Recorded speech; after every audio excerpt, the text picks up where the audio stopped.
6 handicap wants to reduce the early extension of the spine as well as improve consistency with the driver. This iron swing down the line doesn't look too bad with your extension until you start working in your follow through and start picking your body up and away.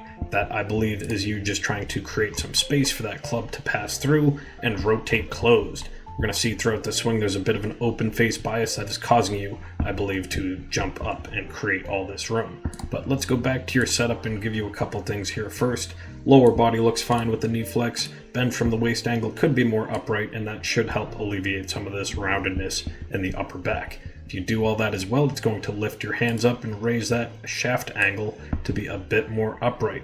You're slightly flat from that position. Maybe the clubs are a little bit short, but I do believe just getting up in a more upright position would be more proper for your setup. Playing into where you are right now with that club shaft, we're going to see a beautiful takeaway where the hands and the club rotate right up your primary path line with a face angle that stays nicely square down towards the ball.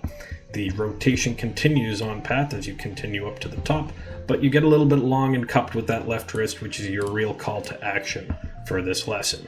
Body positions I think are okay, and you're not too far standing up out of your initial backswing position, but given that you've cupped that face so far open, you're going to start coming down a little bit steeper of a path than your downswing and a little bit more open of a face than your backswing. So coming back down and across, you're going to struggle with some heel contact, some open face contact, and like you said, the two-way miss.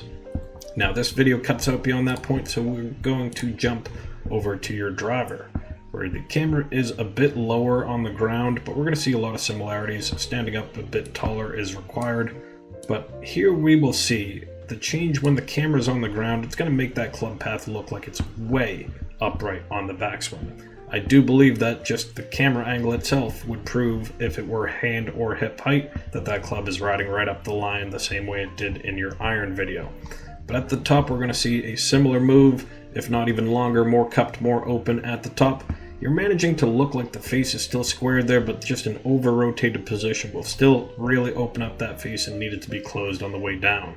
Your path at the top cutting across does not help, as any little bit open from there will lead to more cutting and slicing. You might experience some big hard pulls straight to the left, maybe even some pull hooks if you start working that more square to flat wrist at the top. So how do we do this? Well, just getting a torque comparison to show you what it looks like is probably step one. Zooming way in on Brooks Koepka, we're going to see a similar type takeaway where things are working pretty square and up that path. Clubs may be a little bit more inside, but the face angle is similar to where you are in the backswing.